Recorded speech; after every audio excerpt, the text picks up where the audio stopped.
back to No Context Bros with Topher, Ronnie, and yours truly. How's it been, guys? Welcome back. Yeah. You're just going to act like you weren't here last time. That's crazy. Yeah. It's uncomfortable. Yeah, awkward. We let him back on the podcast. No, I'm just kidding. I dragged my way back. I've been good. How have you been? Very good. Very good. Yeah. Tell the people what was so important last week that you had to miss. Tell them, Steve. Just work. Just following the grind. The corporate life taking precedence over, this podcast because we need sponsors. Yeah. We could be sponsored by Dulles International because that's where I was. No, I've been good. I'm doing good. I'm still here. I'm rocking and rolling. Heat's not killing you? The heat's killing me. It's muggy down here. It's rained every day. It's rained so much here, people are dying from the rain. Really? Yeah, is there's that real? People I mean, not to make light of it, but there's like some deaths that have resulted in like Durham and Chapel Hill from the rain. It's nuts. I saw pictures. I mean, it does not look good at all. Yeah, like Mebane is completely underwater, I guess. It's just not moving, and we're supposed to get more tonight. I mean, it's all it does is rain. I feel like I moved to Seattle. Is this uncommon weather? No, I don't know. I don't know. It's uncommon for me. I mean, back in Rochester, it never rained this much. I know we're looking at drought right now. I want it to rain. That's how it was last summer too. Yeah. But my barber said it stays hot though. I mean, this week. I mean, I'll just read the temperature off to you guys because it's like so hot you can't even be outside. 87, 89, 90, 88. Now I sound like I'm being a baby, but it's really muggy out. Like it's extreme. Like you walk outside, it's like you're walking through peanut butter. Like it's gross, man. It's gross. Yeah, I mean, if it's 90 and humid, I mean that's awful. So I mean, you've been there for almost a year. Like, what's your take on like? Is it worth it? A lot of regrets. No, I'm kidding. No, I really like it down here. I really do. Yeah. My favorite is the people that we met. They've been great. They've been really good. The people are great. The people are great. The weather's good. It's just warm. Is it overrated? It depends. It depends on from the weather perspective. Sorry, just keep it at that. North Carolina is not in a dome, as a couple people may have misinformed us that. I don't think it was North Carolina. I think it was Wendell Falls. Yes. In the God's paradise snow globe that I live in. Do you find people know about the area that you live in specifically? Because I talk to a lot of people in Raleigh, and they're very confused. Oh, really? Yeah, no. Down here, at least like where I work and stuff like that, like everybody knows maybe not Wendell Falls, but they know of Wendell, and they're like, "Oh, Wendell's like it's getting busy, it's getting nicer. Like there's a lot of nice areas," and they're referring to Wendell Falls. I mean, right. I prefer the town of Wendell over Wendell Falls, truthfully. I think the town's awesome. Town. Yeah. I think I'd like to live in Wendell Falls, though. I would visit the town. I don't know that's kind of my thing. Like, I think if I moved down there, it's its own little world. I mean, it's a planned community. It's like any planned community that you'd have. Yeah. Which is nice. Steve, you're coming to join me soon in the promised land. I will say I'm really, really excited. I'm cautiously optimistic. I'm trying not to hype it up too much in my head. So we'll see. What you make it. Yeah. What you make it. From somebody that moved twice, a lot of it is what you make of it. Now, I'm a completely different person than I was last time I moved, but it is what you make it. And there's a lot of beautiful things down here. The weather is sometimes disappointing because it's so it's like nice, but like we can't take Ben out for walks. It's too hot, and it's partially his fault because he can't sweat. But even if he wasn't, like it's also like super hot. Like I don't know, like there's not a lot of people. It's part of. I mean, that's also part of like. I mean, you really can't take a baby out in the sun. Period. Like before 6 months. So like even here last summer, I mean, it was kind of after Max was born, I didn't see the light of day, even though like we were home. But so I mean, hopefully, like once he was born in May, so by like November, December, like he'll be able to go outside and actually get some sun. And I mean, it'll be cooler, but you know. I like it though. I mean, last winter was really cold, but I really liked November and early December down here because it was like it was probably like 70. That's nice, man. You throw a hoodie on. That's nice for shorts. November, December. Oh yeah. Yeah. Well, we came down in December last year, and it was. I think I remember it was pretty nice. Yeah. I don't know if I was wearing shorts, but man, it wasn't snowing. So all right, well let's get into it. So I'm on point this week. Kind of came up with this topic of I wasn't sure whether to call it rest or hurry, which are obviously opposites, but yeah, I was inspired to come up with the topic of let's just call it rest, and I'll explain why like as we get into it. But I recently read a book I highly recommend to our listeners and to both of you. It's called The Ruthless Elimination of Hurry. The author is John Mark Comer. Very, very easy read. You could, if you have the time, you could probably read the whole thing in a couple hours. If you had to like sit all the way through, it has a nice flow to it. But essentially the essence of it is a really interesting topic, and it kind of gets to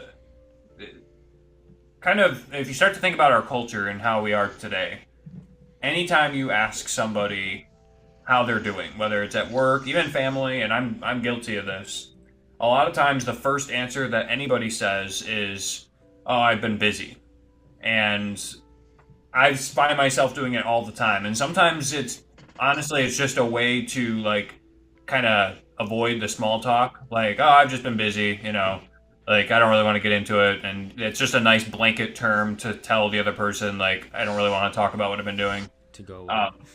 Yeah. But I mean, sometimes I think it's just like an instinctive response to people, like, "Oh, I've been busy," and so it's got me thinking, and the book kind of talks about that a little bit, but it's got me thinking, like, why are we so busy? And, like, why does that, like, what is it that makes us busy? Are we actually busy, or do we just feel busy? Like, what's that? So we could go down that route with you guys, like, or, this week I was kind of thinking, well, what's the opposite of that? And the opposite of busy to me is rest, and that's what a lot of the book was about. Like, how do you find rest in your life? So I kind of wanted to just maybe start there with you guys, like, and maybe focus the conversation around that. Like, what does rest look like to us, and do we find rest? Like, if you say like, "Oh, this is what rest looks like to me," well then, like, in your life, are you finding that rest? Is it difficult to find that? So just kind of curious, like, what's your guys' take on it? And just, we could take it anywhere. Like, what's your take on the culture today of busyness and hurry and all that? But maybe we start there. Like, am I crazy? Like, are you guys finding this too? Like, do people you talk to seem busy? I mean, you're down in the deep south there, Ronnie, so maybe things are a bit slower, I but... wouldn't call it the deep south. Slow culture. Things are definitely busy. Still, they are slower paced to a sense of it's family oriented, but I feel like people are still very busy, even with just work, and how you spend your time outside of work. I just feel like it's very busy. The area itself is very busy. There's a lot of people. It makes it feel like it's busy no matter what time of day it is. We live in a busy life, I think. It's funny, I had this conversation at work today with somebody before we left. Or no, it was before lunch. Doesn't matter when it was, really. It was today, though. We were talking about how we had got a work email. I'll share this. We had got a work email this week saying that how our hours are not bankers' hours and we don't work a 9 to 5. Wow. And it's almost glorified, the more you work, the more you make, but to what extent, me and my coworker were talking today of it's almost it's almost like not glorified really to work Yeah. and to be so busy, you know. Like I know a couple people that I work with that are very busy all the time, you know, and I also know a couple people that I don't work with that do other things that are very busy, and it's like, when is it like okay to say it's not okay? You know, I think that's where it's like it's super glorified. I don't Yeah. know. What do you think, Chris? You work with businesses. Tell us what you're seeing. Yeah, I mean, I think it's like depends on what people's perspectives are. So like if you go to like New York City or something, like everyone's busy, busy, busy. I think they're focusing busyness with correlating it with career and work only. Like maybe if you're in a more family oriented suburban community, you know, busyness and working and relaxing is all, it's just a different perspective. Like, so if someone says, I'm busy, but they're only thinking about work, but they have nothing else to do, like it's just them, it's just their career. I don't know, how busy are they really? Like, I rarely hear people talk about when they say they're busy that they're not. There's only a few examples I can think of where someone's not talking about work. Like, my dad's a good example. I knew you were gonna say that. So Shout out Big Mike. he has retired to a position where he is a consultant, and I think like at the end of the day, like if you're gonna keep working at, you know, a certain age, like that would be something we would all strive for. Like if I was just a marketing consultant, you know, you're project oriented, you're moving from one project to another, and you know, you're not busy. Like I find like the most successful people that I know in like career speak is they're like a consultant. They've moved into a position where they're not working as hard or as much. But if you talk to him, he would say he's busy because his priorities are family and chores, like around his homes, basically. That's his busyness. So for me, like I don't feel busy around my house because I don't cut my own lawn. I don't do any of that stuff. Like I don't have to do any like outdoor house chores. But I feel like I'm pretty busy with work. But I do have a lot of downtime. I would generally not consider myself a busy person in any capacity though. Yeah. That's a weird concept. You know, if I consider myself busy.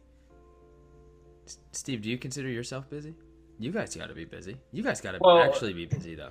Yeah, I mean, but that's the thing. It's like everybody has their own threshold, right? And so like I don't want this to be like we compare each other's, you know, no, let's compare levels of. I'm just kidding. Yeah, well, because like I think Topher, you brought up a good point about like people in New York City, like okay, or it doesn't have to be New York City, but anyone who's like a career, like a, you know, someone who's living on their own and is just like they work all the time, like they could be busy in that capacity. But then you could have, you know, I talk to people all the time who've, you know, they don't work, they clock out at their 40 hours, they're not putting in any extra time, but then like the rest of their time is consumed by, you know, hauling kids to practice or theater or whatever, and like, you know, doing whatever, like, you know, running errands. And it's like, okay, well, that person's also pretty busy. Like they don't actually have time to rest. Even if they're not consumed by work, they're not like, you know, finding their rest time. So it's like, you know, for us, I mean, yeah, we're usually always like doing something, but you know, I guess, so maybe to take it to the next question of like, okay, so we've talked about busyness. What does, when I say rest, like, what does that look like for you guys? And even if you feel like you don't get to rest, we'll talk about that later, but like, let's say you could rest, what would a restful day look like for you? Yeah, yeah. You don't have an idea of what rest is. That I believe that. It seems like every time I talk to you, you're doing something. Me? That's good. Problem. I have a Oh, Ronnie. Right. Yeah, no, Oh, like right, yeah. like he I finds agree. like it's not a criticism, but like I'll be like, oh, he gets out of work and then like he's going to like 2 softball games a week or something like that. And like that's not restful, but it's not work, so it's cathartic. But that's You know. relaxing Yeah. to me. Right, there you go. That's So fair. relaxation, rest, busyness, these are all different terms. And I mean, haven't relaxed in a while. I guess like rest for me would be like I am not working that day and I'm going golfing or fishing. And that's it. Yeah. Maybe video games, that can be restful if I don't get like too hyped up on them or something, but I haven't played Yeah. video games in forever. I don't know if I rest. You know, I was just talking to Sarah while I was eating because we were talking about the topic. And she said that I don't rest, but when I do rest, I rest a lot. And she gave me one example, which I do remember. I think she went to the beach. I think she went to the beach that day with her friends from church, and I stayed home and I just sat on the couch all day. I went and got I think Jersey Mike's, and I just sat on that couch and I that's didn't a get good up. day. And I watched Squid Games. And Yeah, I that's- never do that though. I never, to get me to sit still is I mean, that's about as That's- rare as me seeing an Indian walking down the street and feathered in a red dot, you know? So, I don't know. I have a hard time to rest. I always want to do something. But to me, my rest is even though it's doing something, it's physically my rest is working out in the morning. I don't know. That's just how I rest. I'm a weirdo. No, No, I that don't makes think that's sense. weird. Yeah, I think that's the thing. For every person, whatever that is gonna look different. But if it's something where I don't know, where you're feeling relaxed or not stressed, I guess is the opposite of busy. I guess if for somebody it's working out, I think that's completely. So when you're busy, you're always stressed? I mean, for me personally, that's a good question. I would say a lot of the time, maybe it's not stress, but it's that. It's that always on mode. Do you ever feel like you're just always on? Whatever you're doing, it could be work, could be something else, but it's you're you can't just sit down and watch TV or go play golf and just kind of focus on that. It's you're Yeah. on so there's an element of stress to that for sure. I guess for me, it doesn't necessarily matter what activity it is, like Ronnie's saying. I guess if I feel like I'm not in control, where I can't have the option to do multiple things that I want to do, then Yes. I'm not resting. So I can't do these things today because I have 4 meetings, and even though they're not stressful meetings, I can't go play golf or I can't go watch TV. I have to Right. be doing that other thing. I'm curious for you too, as I mean, you run your own business. Is there an element of work for you that you find? I don't know if restful would be the word, but relaxing or because it's when you own your own business, you kind of have to. It's more of your life than just the 9 to 5, right? Do you ever find some of your job is actually restful for you to kind of get into that flow? Yeah, definitely when I'm not having to meet with clients, but I'm just working on their project, if it's building a website for them, Yeah. that's super restful. It may take a long time, but I'm so comfortable with it. Hey, I just know these 3 hours today, I am doing a website. And Yeah. Nothing. I don't have to worry about anything else. Yeah. Yeah. What, are you having dinner in the middle of this? I know. I I didn't know what you were doing at first. I thought you were pondering what I was saying. I did too. Eating. I was like, oh, he's about to say something, and then I'm like, oh wait, yeah, just got a it's mouthful of interesting. chicken or something. Yeah, This could my be our job. first sponsor. My job never Unreal. shuts off, so it's Right. but I don't feel overwhelmed with that. Yeah. Do you Yeah. think it's because you have a lot of control? That's realistically, like is, you yeah. could, tomorrow you could wake up and be like, you know what, I'm gonna cancel these meetings and just eat Doritos and Pringles and watch Narnia. But you could do that with any job, and it would have the same That's repercussions that my job would have. Like I could lose a client or lose That's true. That's a true. lot more revenue. I guess I just don't think of it because you don't have to answer to anybody, really. Oh, I do though. Well, you do, but I mean, like I feel like you I don't, have to like, answer to. like. I feel like I have 20 bosses right now. Yeah, that's fair. That's fair. It's an interesting perspective too, because like, I mean, yeah, working for a big corporation. If any of my bosses are listening, don't take this the wrong way, but which they're not. But like, I'm not really, I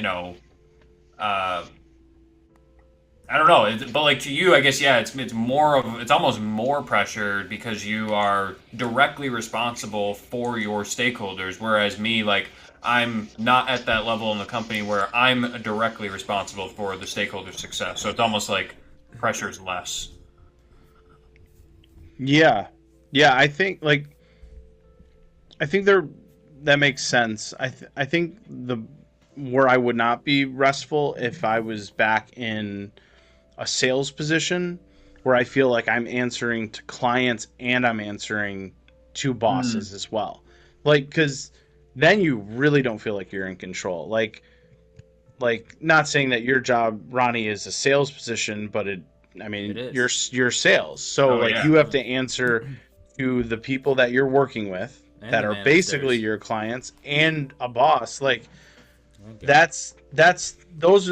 there's a reason why like people in sales, like if you're great at sales, you're making the most money. You have all the residual income, like, but you work so hard to get to that point where like at least now I only have to answer to the clients. I don't have to answer to the boss. Like Steven, you only have to answer to the boss, not the stakeholders. And your accountant. Yeah. That's true. Who you still didn't meet with. Me? You're dodging me, yeah. Wait, I'm dodging you. I remember we were supposed to meet last week. We were? Yeah, I forgot to text you. I would have met with you. I know. I can send you my calendar invite. You can book a 90-minute consultation. I would do that. Dude, I did it again. That dang word. That's an interesting. It's interesting. Rest is an interesting thing. I think about it. I don't know. It's weird. Are you resting right now? Yeah, taking a little I enjoy break. this. I genuinely, I enjoy this. Like, I consider this. Hey, that's a good this point. Is Is this restful? Like, do you guys consider this time that we're on the podcast? It's restful because it's cathartic. Like you're venting, you're sharing about like your life and stuff. So that's nice. Can you throw that definition up for the people that are listening? Like when you edit this, please. Because I don't know it. It's just you're doing an action to relieve tension. So like mowing the lawn can be cathartic, even though it's hard work. Yeah. Right. Or it doesn't have to be, hard work, but stuff like that. Well, like golf. Like to me, golf is not cathartic whatsoever. It's fun, but it's difficult. Like I'm sitting there. Now it depends on who you're golfing with. Sometimes it really is cathartic because it's just like the company you're with. But like it's. Like I'm not like in a flow when I'm golfing. I'm like sitting there trying to golf. Whereas some people like can golf and really not. It is cathartic because it's just like even if they're not good, like they're just in this flow like when they're out there. Well, when you're not finishing putts, makes it a little easier. It's hard when you're competitive with sports. For a lot of sports to be cathartic. Like I'm glad softball's cathartic for you, but it wasn't. yours. Oh yeah, moment. Yeah, I mean, you're competitive, so I mean, there's a different edge to that, but that kind of stuff is relaxing. Yeah, volleyball was intense. The volleyball. We won that championship, though, baby. Let's go. And then we didn't get invited back. Yeah, that's great. That's a different story. Yeah, that's another. So we won't mention that. Yeah. So anyway, all right. So we talked a little bit about what does rest look like?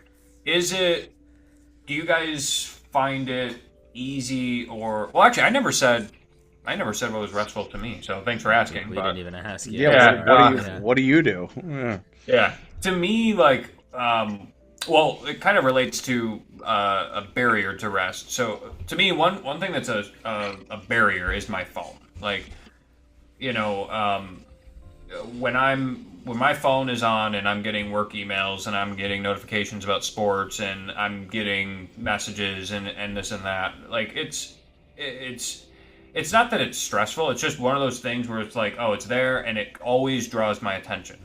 So what I've been doing now, something that's restful for me is honestly just like hanging out with the baby, like just doing something with her. It could be like something very, uh, mindless, I guess, just sitting there with her. But like it's like that's restful for me because I don't have to think about anything. It's just sitting there, like playing with her or whatever. But if my phone's there, like buzzing and going off, like that's the distraction. So to me, like finding rest is taking like time to just turn my phone off, or at least like put it in a room and just leave it there for the day, and like letting go of whatever the heck is coming in from the world to grab my attention. So Let me ask next, you this. Sorry, yeah, I didn't mean to cut you off. no, please. The stuff that you're getting on your phone, like when it's like, is your phone goes off a lot? Like people are texting or calling you? I would say that's probably the least. The most common notification is either like something from work, actually with my job, I have a work phone. So I have a work phone and I have my personal phone. So with on the work phone, it's all work, obviously, and that's constantly buzzing.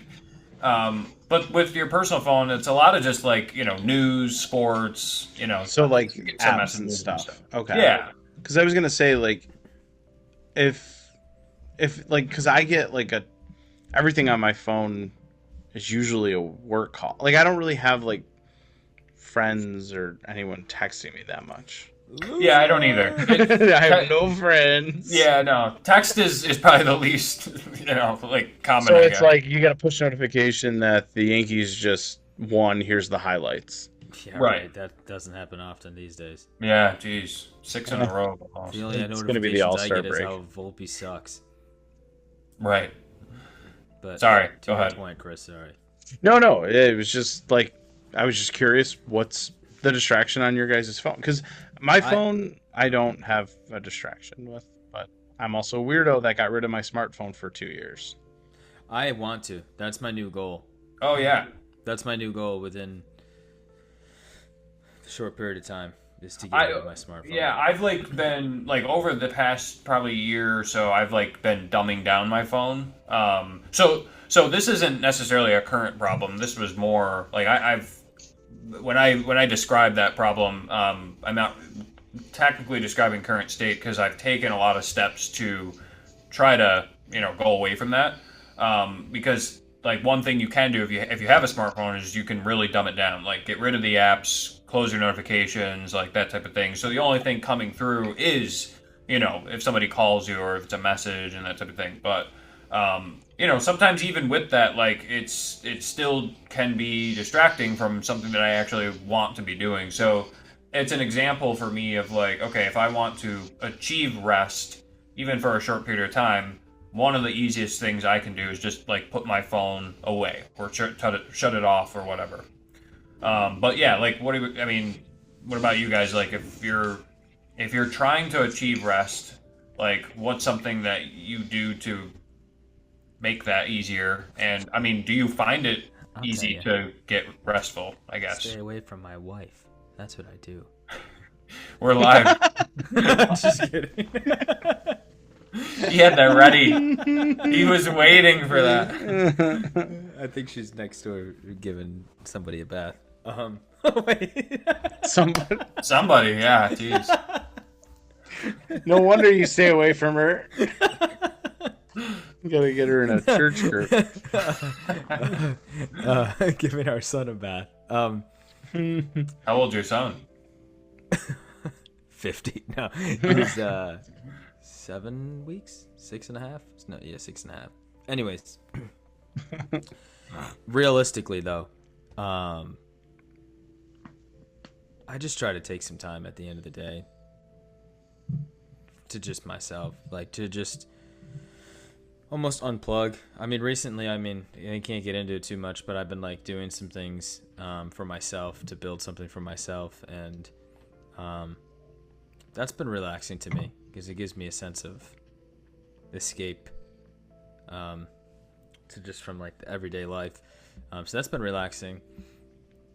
Time with Ben in the morning's been relaxing. I try to look at it as in a positive light because he doesn't always get up when I get up in the morning, but when he does, that's really relaxing. Like to just hang out with him. I make a coffee, and then I give him his bottle because the king eats first, and he needs to know that. So that's really relaxing. And then people are gonna call CPS. And then what else do we do? And honestly, just hanging out with Sarah is super relaxing. I mean, luckily for me, like I feel like I really married my best friend, and we just do everything together, and sometimes we just talk. And lately we've been reading, which I'm not very good at. That's been relaxing because it makes us laugh. I'm reading a children's Bible right now to Benny, and it says it's for ages 8 and under, but it's very hard. It's very, very difficult. That's been relaxing now. And sometimes when we're alone, I like to make Sarah laugh. That's relaxing too. Like sometimes I'll hike my shorts way up and I'll shake my butt like I'm a dancing girl. That's funny, you know. Thank you. Funny. I'm so glad I didn't eat dinner yet. I really appreciate the visual. But that's just something fun. Why do I feel like I've seen that on FaceTime? Probably have. Oh man. I should put it behind a paywall. Don't you guys have something called the White House? Like, isn't there information that doesn't leave your marriage? Maybe that's something for the White House. Nah, it doesn't matter. We don't have the White House. No, you guys definitely don't. No. As Steven knows, you got to hear it firsthand. You know? You're the one that said it, Ron. You were like, you and Sarah came up with the White House, or I don't know. Maybe that's the wrong thing. There's something where you guys like have certain information that you don't share, like outside of the confines of marriage. Oh yeah, there's definitely some stuff that's. I just don't get embarrassed easy, so I can share that stuff and it doesn't bother me because it's not. I'm not sharing anything about her. It's only me. Fair. Yeah, I can relate. If you want to judge me for hiking up my shorts, Steven, I'll do it right now. On it. Oh my gosh. Canceled. Yes, please. Or maybe not. I can relate, though, maybe we'll get more viewers. True. I can relate to the baby thing, though. Like, I remember, like, when Max was first born. I mean, a newborn has the opposite sleep schedule of us. So there's the 2 a.m., 3 a.m. rock, which, by the way, doesn't end. But like, dang, being, up in the middle of the night, and my sole job is now, at this point, if Max wakes up in the middle of the night, it's usually like a 10-minute little rock and just get her back to sleep. But like, when they're first born, it's like, she's up and having a party for, could be an hour, hour and a half. And like, that's kind of, it was like our time just to bond. And I always did kind of find that restful. Because at that point, I was still running on like adrenaline. So like I should be tired at 2 a.m. but wasn't. So it's like, we kind of like had our routine to like get up and, change and bottle and play and then go back to bed. And it's like, that was a really like fun time to, rest in a certain way. Just like getting in that flow with the baby and bonding in that way. I can definitely relate to that. Yeah, getting up in those hours of the night was never relaxable though. I only did it a few times because I'm still working, but that's I don't know how you did it. I don't know how Sarah does it. Now he's sleeping. He sleeps most of the time. We can get him through the night a little bit longer. Last night was pretty good. Only 2 months. Last night was a good night. The nights before that, though, were rough. But, Chris, what about you? Tell us. Well, I rock Jenny usually from 10 p.m. to midnight, so then she wakes up. No, then she goes to sleep. So she's good after that. Oh, that's not bad. No, what was the question? Sorry. I was thinking about Taco Bell for some reason. I don't know. I haven't had Taco Bell. Yeah, I don't know where I don't even know. Yeah. I think we're just talking about things that relaxed us, or like how we find rest, or things we do. But yeah, is it difficult to find rest? I think that was the question. Like difficult. It is. Yeah, yeah. I mean, true rest. Yeah, definitely. also, Right. Maybe I'm not resting like correctly. I mean, I have insomnia, which I've had for over a decade now. So that's like a whole nother sleeping rest is rest, relaxation is relaxation, not being busy. There's all these different definitions. So sleeping wise, yeah, I guess my perspective, like I was always like, I hated the idea of having to go to sleep because I knew I was just going to wake up anyways. And like, what's the point at that point? But that's being cured because we found out I have vertigo and a serious chronic form of that. So I've been resting a lot more, getting more restful sleep, I'd say. You look good. Oh, thank you. You look good. Do you feel better? Has it made a difference? It has. It's made a huge difference. I think we've been going to bed at like 9:30 and like waking up at 6:30. It's just been it's been unbelievable. Before, like, my regular sleeping pattern was like I'd fall asleep around 10:30, then Jenny would start her shower around 10:30, and then she'd get in the room around midnight, wake me up when she came in, and she doesn't listen to these anymore. And then she would wake me up, and then I'd be up from like midnight to like 3 a.m. And then I'd be like on and off, like I just couldn't get in that groove. And like I thought it was going to help when I quit my job and started this because so much stress was relieved immediately, but it didn't. And I would go like, it'd be like 6-month flares. So like 6 months would be great, a lot of good sleep. And then I would then I'd have a bad 6 months. So yeah, but it's vertigo. That's what it is. Did not realize what it was. I know a guy named Verdugo. That reminded me when you said that, or it made me think of him. He's Mexican. I was gonna say, is he Hispanic? I didn't know if that was like a racist comment. Is the guy in the Yankees, Alex Verdugo? No, I actually know a guy in Rochester. Oh, he's a fireman. Yeah. Oh my gosh! Wow. Should I not have said that? No, it's just like. Never mind. Yeah, lots of yeah. I guess lastly, we talk a lot about faith on this podcast. What do you guys think of prayer? Like, do you find that restful? Like, do you guys pray? I mean, I know we all pray, but what does that look like for you? Like, do you have is talking to God, like, is that restful or is it hard? And the reason I ask is because for me, it's sometimes a little bit of both. Like sometimes when I feel like I haven't gotten enough rest, or I'm like just my life is bouncing all over the place. Sometimes it is really restful to just sit in front of my Bible and and talk out loud to God. Like depending on the time of day, it could be a whisper, but like literally like using my words to like get out whatever is building up. Yeah, sorry. But, I just could see you whispering to God. I know. Yeah, I know. Like, It's funny. It's funny. You can laugh. Yeah. God, come here. but like sometimes that's not easy to do. Like sometimes praying is like there's just too much like in your head, and it's like too hard to get to that level. So I feel like it should be restful, right?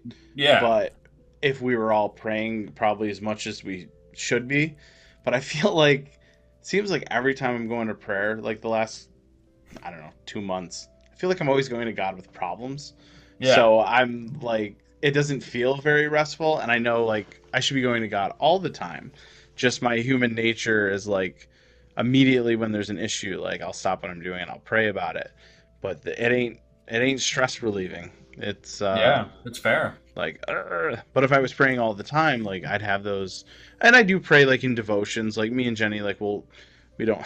I guess we shouldn't laugh about Ron's reading because we only listen to audiobooks now. So, like we'll listen to a chapter of the Bible in the Old Testament one day, and then the next day we'll do a chapter in the New Testament, and we'll pray, and that's very restful. But Yeah, I don't know. I'm probably not praying as much as I should be. I don't think any of us are. I pray a lot. Oh, okay. Well then. Whoa! Maybe we should just All sit right, around then. you on Sundays and just. yeah. Word. No, I do. I pray a lot, but it's because of the season we're into. And I shouldn't say that, but we have always been big prayers. Shout out to all the big prayers.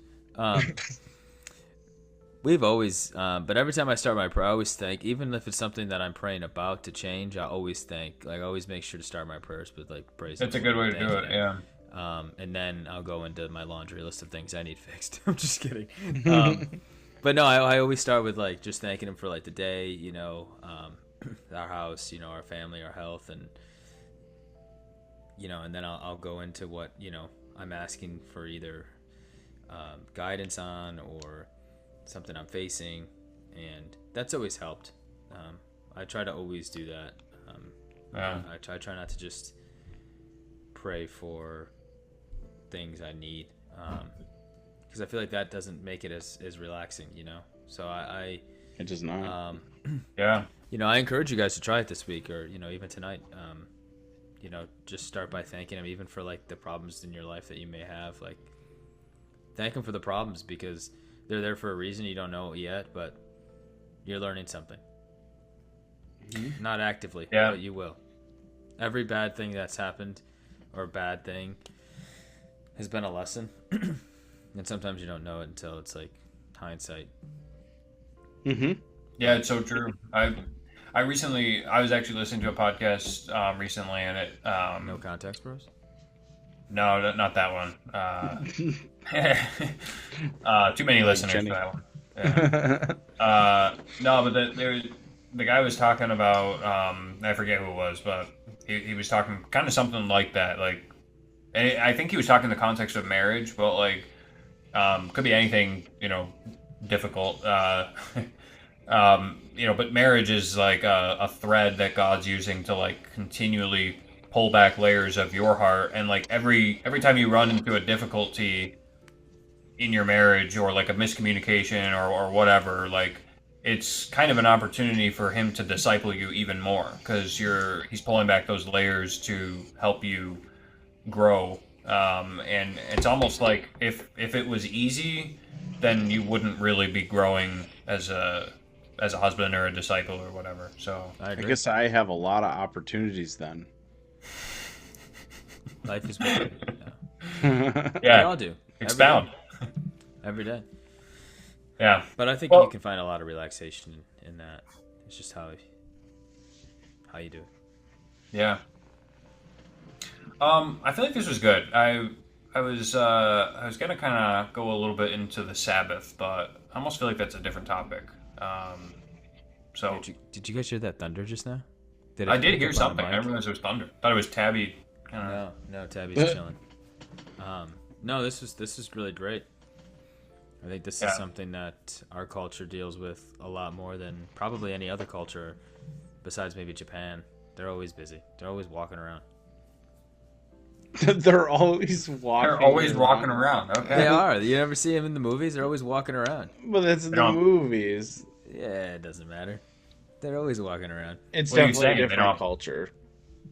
Yeah, but, like, you know what I mean? Like in Tokyo Drift, they were always walking around. Even though when those fast cars were driving by, they were always walking around. That's interesting. Take that part out. You know what? Let's close it. Let's close it down there. Actually, that'll be our sign off. Steve, when's the last time you listened to No Context Bros? It's been a couple. It's probably been a couple months, honestly. Oh, that's why the viewership's so down.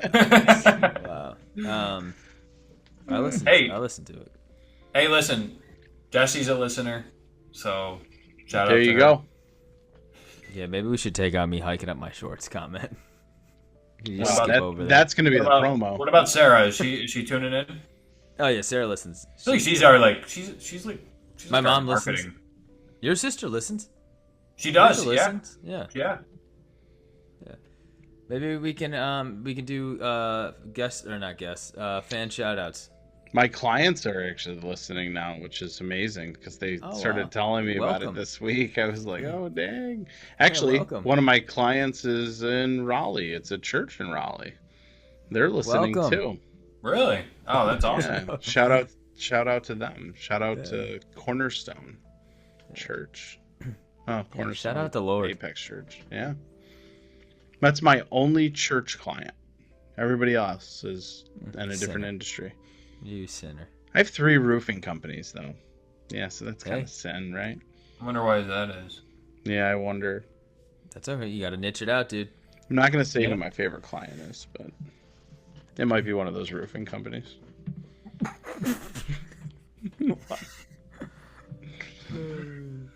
It's good stuff. All right, All right, guys. let's end on that. Yeah, let's sign off.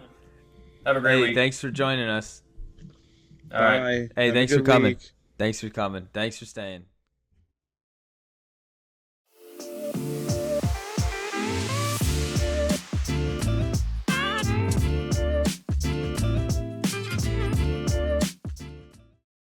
You're just gonna act like you weren't here last time.